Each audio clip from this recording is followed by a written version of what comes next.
Nyt olisi luvassa supparitestiä. Pitkästä aikaa. Supparina on tämmönen Massiven pikkunen TKO 10.4. Eli ilmeisesti tupla nelosilla keloilla tämmönen 10 tumma suppari. Ei oo mikään hirveen järeä yksilö. Mut joo, tosiaan mä vasasin tommosen 600 wattia max. Juu, tän näköinen kopistus. Väsäsin tosiaan testikoppaa tässä ekaa kertaa putkesta. Eli tää on tämmönen ojaputki, rumpuputki, mikäli onkaan. Tuo on ilmeisesti semmonen joku jatkopala, mitä mä käytin. Ja tein siitä sitten vaan supparikotelo. Ja tämähän ei paina juuri mitään, kun tää on muovia. Aina vahvuus tässä on aika vähäinen, niin 8 milliä tää aine vahvuus. Elikkä aika ohkasta on, niin tähän oli tosi vaikea saada nuo ruuvit sitten ruuvattua, eli mä voin poraa tänne. Mulla näkyykin porakone, niin ja voin tehdä esireijät tänne, että sain edes vähän menee keskelle se ruuvi. Sehän ei uponnut tähän ollenkaan, vaikka oli itse porautuvia ruuveja. Ja ei puhettakaan, että olisi uponnut tähän materiaaliin, kun tää on niin kovaa. Tämä näin. Mut joo, sain sen tehtyä. Ton näköinen se on. Laitais vähän valastusta. Joo, päädyt tuohon vaan ruuvasin kiinni. Multibondilla tiivistys ja laitoin tonne tommosen terminaali, mitä mä oon käyttänyt. Ihan käteviä tommoset terminaalit. Mä voin pistää linkkiä vaikka tonne videolle tuosta kiinni. Mutta joo, tosiaan tämmöistä putkesta saa tehtyä supparikotelo yllättävänkin helposti. Ja katsotaan nyt tätä mittaa vähän, niin tää halkasia on semmonen melkein 30 senttiä, ihan pikkasen vajaa. Ihan pikkasen vajaa 30 senttiä. Mitä mä katoin, niin tähän olisi voinut saada ruuvattua suoraan 12 tuuman suppariin, mutta tilavuuttahan tässä olisi ihan liian vähän. Onko tää 25 sentin tää mun pätkä tässä näin, niin tää on ihan liian lyhkänen. Se hyötyhän tämmöisestä putkikotelosta on se, että tämä pyöreä muoto, tämä on tosi vahva, eli voi olla ainevahvuus aika mitätönkin verrattuna jos tekisi 4-mallisen kotelo, vaikka koivuvaneerista tai jostakin näin, niin tämä on ihan älyttömän kestävä tämä. Siis tämä on, se vähän joustaa, mutta ei pahasti, ja kun tähän lyö ne päädyt vielä kiinni, niin eihän tuo jousta sitten käytännössä yhtään. Tämä on niinku tosi kovaa materiaalia justiin. Ja senhän huomaa justiin vaikka aeroporteista, eli nehän on tosi ohkasta materiaalia, mutta ne kestää sen paineen helposti, että ne ei ala joustamaan. Mitä mä nyt olen portteja tehnyt, niin mä oon tehnyt ohuimmat 12 millin koivusta, ja se on joustanut jo jonkun verran. Mutta aeroportit, ne ei ole kyllä ikinä joustanut yhtään, vaikka ne on tosikin ohkasta muovia. Eli voi sanoa, että se muoto vaikuttaa tosi paljon siihen jäykkyyteen. Tai että miten helposti alkaa niin kuin materiaali elämään. Joo, saa nähdä miten tämmönen pelittää. En ole koskaan tehnyt tämmöistä koteloa, niin no nyt on sitä eka kerta tehty tämmönenkin. Putkesta supparikotelo. Tilavuuttahan tuolle tuli sitten se PR toiseen kertaa korkeus, eli se oli sitten joku 15 litraa tai jotain semmoista, mikä on aika hyvä niin kuin 10 tuuman supparille suljetuksi koteloksi. Se on ihan passelin kokoinen. Eli tosiaan tätä mä ajattelin testata puntossa etusupparina, että mitenköhän siinä toimisi etusuppari. Eli mä heitän tän sinne etujälkatilaan vaan ja katsotaan, että miten se pelittää. Mä näytän nämä johdatukset nyt vielä, että miten mä sain tähän 2 ohmin kytkyn. Eli tässä on 2 4 ohmin kelaa, niin mä kytkin ne rinnan. Eli täältä menee plussasta plussaan. Plussasta plussaan. Ja tosta sitten menee tonne terminaaliin. Et siellä on suoraan 2 ohmin kytky sitten.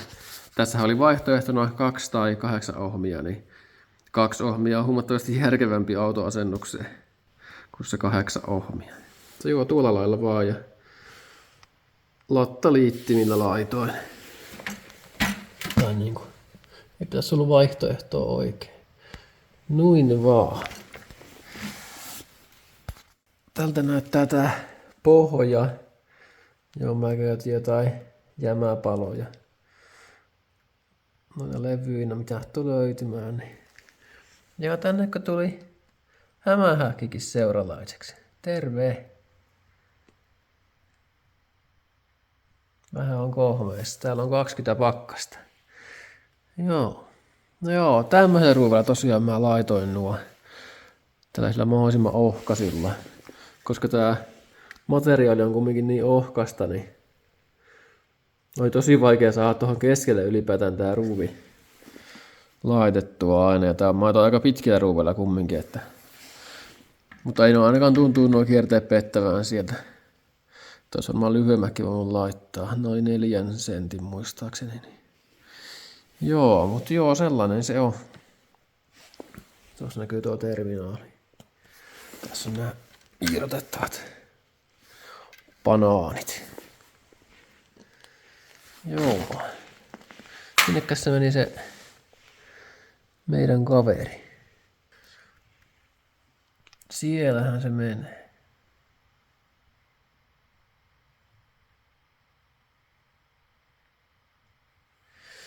Joo, ei vitkään kääntää ottaa nyt, kun ei kiusta hämähäkkiä. Se on sen näköinen. Mähän ton verholin tosta äkkiä, kun oli tämmöstä huopaa jäänyt. Niin laitoin tuohon äkkiä vaan päälle. Joo. Sen näköinen se tuli ja sitten päästä seuraavaksi testimään, että miten tommonen putkipasso nyt toimii. Siinä olisi kaikki kasassia valmiina ja paino on 7,5 kiloa. Aika vähän. Joo. En tiedä voiko pitää ihan paikkaansa, mutta tosi kevythän tuo on. Ja kun eihän tää putkeen tää painaa ehkä kilon tai jotakin. Tuo putki ja no levythän ei paina paljon mitään ja no siinä on periaatteessa yksi levy vaan tuo alempi levy ja tähän nyt ei paljon levyä jäänytkään tähän yläosaan. Ja no en tiedä, kai se voi pitääkin paikkaansa tuo. 7,5 kiloa. Joo. Jees, mennään testaamaan tuota autoa sitten seuraavaksi. Täällä näkyykin tää mun mörkö jo. Customi 24. Ja tuossa on tuo 10 tuumari. Oi pikkunen. Siis tää passo on tuo magneetin kokoinen suurin piirtein. Naurettavan näköistä. Joo, niin en mä tosiaan tänne taakse tätä edes yritä kokea tuota supparia. Mä testaan miten tuo toimisi etupassona. Eli äänenlaatuautoissahan monesti on etupassoa. Jossain niinku tuolla esimerkiksi tai tän tuolla hansikaslokeron jala tai jossakin tuolla noin sinne kyhäyty, niin mä ajattelin tohon vaan lyödä sen, niin kokeillaan. Mä pistän mittareikin tonne kiinni, niin näkee vähän, että mitä tehoa sinne menee, niin ettei soita vaan liian lujalla. Ja otin tuon äänenpaine mittarinkin tohon noin, että tuleeko sitä mitään lukemaa. Siis edessähän passo ei toimi yhtään äänenpainen mielessä. Sen mä oon kokeillut monta kertaa. Ei toimi takapenkilläkään, että se on pakko ottaa takana, että se boostaa sitä painetta. Joo, täällä on vähän kylmä taas, että niin kuin passostakin varmaan näkee. Heitään tuo passo tänne jalkatilaan. Mä oon kaikki kytkennät tehnyt jo, niin että kun lyös tonne noin ja laitetaan aika pystyy se tohon noin ja kokeillaan miten se pelittää. Joo, eiköhän me lyö siitä vaan tulille tämä näin. Tuntui se ihan toimivan ja mitä sinne meni enimmillään? 8 ampeeria näköjään. Mä oikein tehomittassa tuohon pistää, mutta ei se on niin, toimii huonosti näin pienellä teholla. Vaihto koko ajan tasavirralle, niin ei oikein pelittänyt.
Alko nyt jo haisemaan? Joo, alko nyt tällä teholla haisemaan jo. Mitä sinne meni? Mitä sinne meni tehoon? Noin 10 ampeeria ja alko passo jo haisemaan. Joo. Ja äänenpainetaso oli aivan kyllä mitätön. Justiinsa, että ei tuo ainakaan niinku äänenpaine mielessä toimi.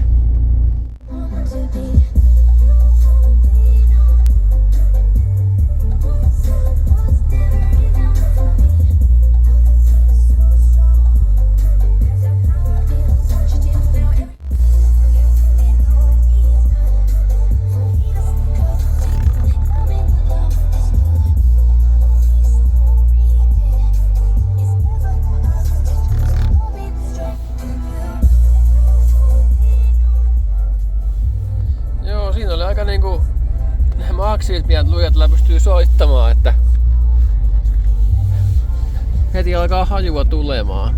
Joo, ja täällä tosiaan tuo SD5-tonninen vahvistin, niin ei oo tehosta ainakaan kiinni tällä kertaa. Ja tuo vielä 2 ohmin malli, jota on 2 ohmin kytkys, niin kyllä sinne tehoa menee ihan mukavasti.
Tässä näkyy piikkitaajuus 57 Hz tosta etujalkatilasta. Aika korkea tulee niinku parhaiten. Ja toinen piikki oli se 37 tai jotain semmoista. 35 oli näköjään tuo matalampi piikki.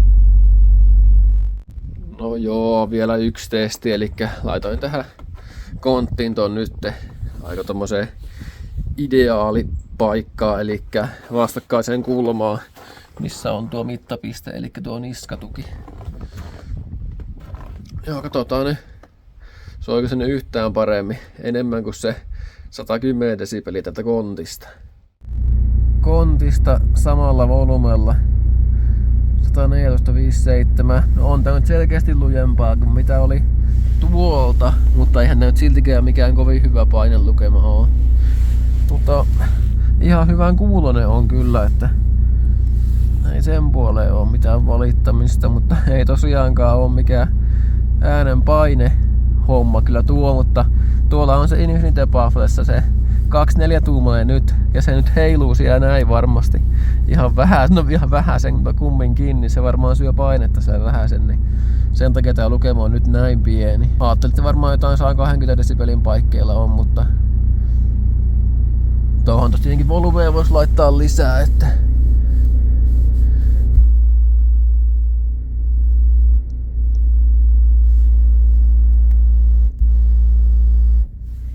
saanko me 120 rikki sieltä? Vai kuulostaa kyllä ihan pahalta, joo.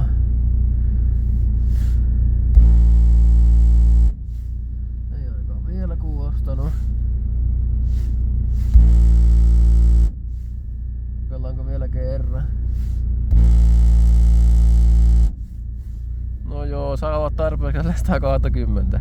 En kyllä kovempaa uskaa laittaa. Nyt oli jo samalla teholla, millä alkoi haisemaan aikaisemmin suurin piirtein. Noin 120 desibeliä. 6,2 amperia näköjään sinne meni, että olisi siinä nyt vähän varmaan ollut varaa sitten vielä, kun jollain 10 amperilla se alkoi haisemaan. Eli olisi saanut naksun laittaa varmastikin vielä lisää, että olisi 120 mennyt kyllä rikki, mutta mä veikkaan, että tuolla söi sitä lukua nyt aika raakasti. Koska tuohan hengittää tuota suoraan pihalle, niin joo. Joo, sellainen. Ihan vähän on lämpöinen, mutta ei kyllä paljon. Täällä on 15 pakkasta, niin sekin tietty voi vähän vaikuttaa. No mitäs tämmönen putkipassu pelitti? No ihan mukavasti. Mitä? Tuli jo kattikin. Täällä on vähän kyllä kylmä keli nyt. Oi voi.